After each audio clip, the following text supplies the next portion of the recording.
Alright, so let's create a class first. We need to import a module named secure random.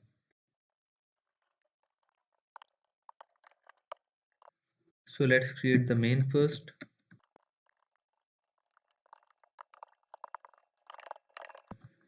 We're gonna use a default length of 10. You can get this value from the user. Let's leave it blank for now. We're gonna display the return of the function. Let's go back to creating the function first.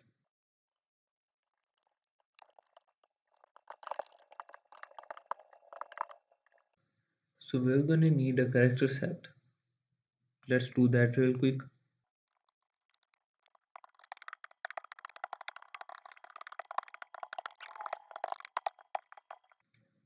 So now we're gonna create an instance of secure random and string builder.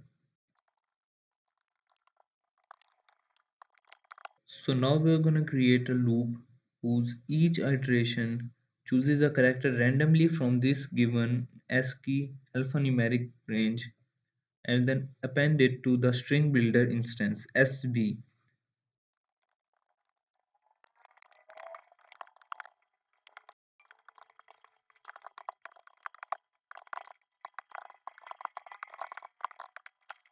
So now this string builder instance is our result.